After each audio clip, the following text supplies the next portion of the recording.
नमस्कार. भविष्याबद्दल अंदाज लावायचा म्हटलं की आपण काय करतो? कधी अनुभवाचा आधार घेतो, तर कधी आपल्या मनाचा कौल ऐकतो. पण विचार करा, जर डेटाच्या आधारावर भविष्याचा अचूक अंदाज लावता आला तर? आज आपण अशाच एका शक्तिशाली सांख्यिकीय साधनाबद्दल बोलणार आहोत, ज्याचं नाव आहे रिग्रेशन अनालिसिस. हे फक्त गणित नाहीये, तर भविष्यात डोकावण्याचे एक भन्नाट तंत्र आहे. हा प्रश्न आपल्या सगळ्यांनाच कधी ना कधी पडतो. व्यवसायात पुढची डील मिळेल का? शेअर बाजार वर जाईल की खाली? किंवा अगदी परीक्षेत किती मार्क मिळतील? आपण सतत पुढं काय होणार याचाच विचार करत असतो, नाही का? हे तर आपल्या रोजच्या आयुष्यातलेच प्रश्न आहेत, जसं की जाहिरातींवरचा खर्च आणि होणारी विक्री, किंवा एखाद्या विद्यार्थ्याची बुद्धिमत्ता आणि त्याचं शैक्षणिक यश, किंवा मग सरकारने कर वाढवला तर वस्तूंच्या किमतीवर होणारा परिणाम.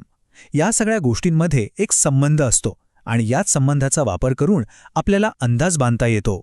आणि याच सगळ्या प्रश्नांचं उत्तर आहे प्रतिगमन विश्लेषण, म्हणजेच रिग्रेशन अनालिसिस. हे एक असं भारी तंत्र आहे जे एका गोष्टीच्या माहितीवरून दुसऱ्या गोष्टीबद्दल एक विश्वासार्ह अंदाज बांधायला मदत करतं. चला मग बघूया हे नक्की आहे तरी काय आणि काम कसं करतं. तुम्हाला माहिती आहे का, प्रत्येक मोठ्या शोधामागे एक भारी गोष्ट दडलेली असते. रिग्रेशन अनालिसिसची गोष्ट तर फारच रंजक आहे. ही गोष्ट सुरू होते 19व्या शतकात वडील आणि मुलांच्या एका अभ्यासापासून. तर गोष्ट आहे 1877 सालची. सर फ्रान्सिस गॅल्टन नावाचे एक हुशार अभ्यासक होते. त्यांनी ठरवलं की वडील आणि मुलांच्या उंचीमध्ये काय संबंध आहे हे शोधून काढायचं. त्यासाठी त्यांनी तब्बल 1000 वडील आणि त्यांच्या मुलांच्या उंचीचा डेटा गोळा केला.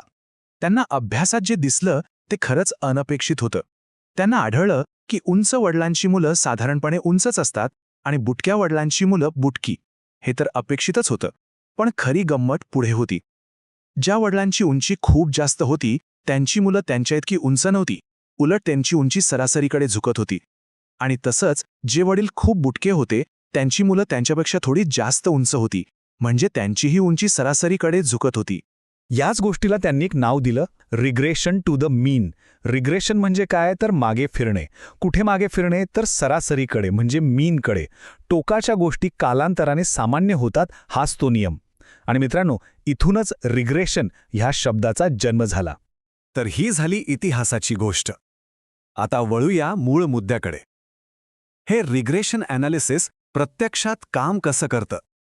याचं सगळं रहस्य दडलंय एका सरळ रेषेमध्ये, जिला म्हणतात लाईन ऑफ बेस्ट फिट.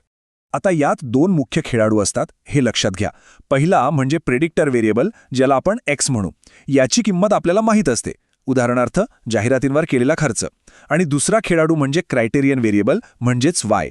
याची किंमत आपल्याला शोधायची असते, जसं की जाहिरातींमुळे होणारी विक्री. तर सगळ्यात पहिलं काम काय करायचं?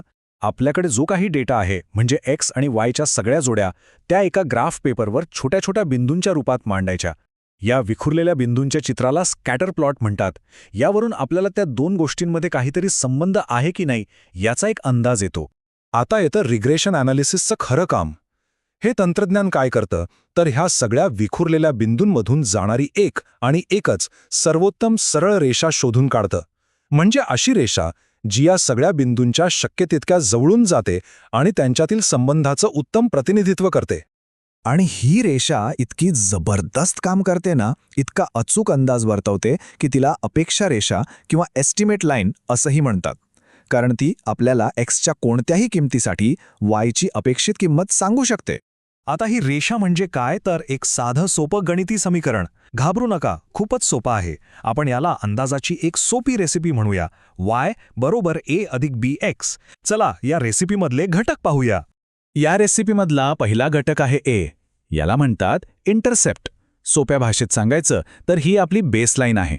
म्हणजे जर आपला एक्स 0 असेल तर वायची सुरुवात कुठून होते? ती किंमत म्हणजे ए. जसं की जाहिरातींवर 0 रुपये खर्च केले तरी काहीतरी विक्री होईलच ना, ती सुरुवातीची विक्री म्हणजे ए. आता येतो दुसरा आणि सगळ्यात महत्त्वाचा घटक बी, ज्याला स्लोप म्हणतात. हाच तर आपल्या अंदाजाचा खरा हिरो आहे, याचं इंजिन आहे. एक्समध्ये एका युनिटने बदल झाला की वायमध्ये सरासरी किती बदल होतो हे आपल्याला बी सांगतो. म्हणजे जाहिरातींवरचा खर्च 1 रुपयाने वाढवला तर विक्री किती रुपयांनी वाढेल हे बी मधून कळतं. आता एका महत्त्वाच्या मुद्द्याकडे वळूया, जिथे अनेक जण हमखास चुकतात. अनेक लोक ना कोरिलेशन आणि रिग्रेशनमध्ये जाम गोंधळ घालतात. पण लक्षात घ्या, ही दोन्ही तंत्र दोन पूर्णपणे वेगळ्या प्रश्नांची उत्तरं देतात.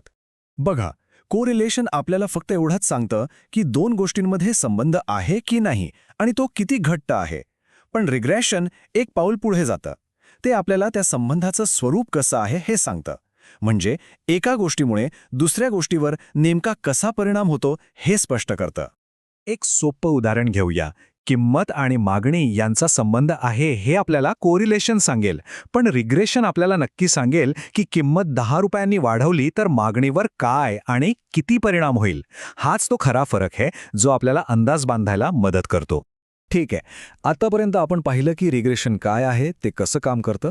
पण हे सगळं शिकायचं का? याचं आपल्या आयुष्यात, आपल्या कामात खरं महत्त्व काय आहे?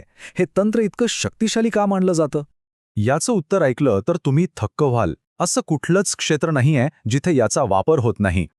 मानसशास्त्रापासून ते अर्थशास्त्रापर्यंत, सामाजिक शास्त्रांपासून ते नैसर्गिक शास्त्रांपर्यंत, अगदी भौतिकशास्त्रात सुद्धा प्रत्येक ठिकाणी माहितीच्या आधारावर निर्णय घेण्यासाठी आणि अंदाज बांधण्यासाठी रिग्रेशनचा वापर होतो. थोडक्यात सांगायचं तर हे एक असं युनिव्हर्सल हत्यार आहे जे संशोधक, शास्त्रज्ञ आणि तज्ज्ञांना डेटाच्या समुद्रातून अर्थपूर्ण माहिती काढायला आणि भविष्याबद्दल अचूक अंदाज बांधायला मदत करतं. हे आपल्याला अज्ञात गोष्टींबद्दलची अपेक्षित उत्तरं शोधण्याची ताकद देतं. तर रिग्रेशन ॲनालिसिस आपल्याला डेटाच्या चष्म्यातून भविष्यात पाहण्याची एक अनोखी संधी देतं. ही एक प्रचंड मोठी शक्ती आहे. आता खरा प्रश्न हा आहे की या शक्तीचा वापर आपण कसा करणार? विचार करण्यासारखी गोष्ट आहे, नाही का?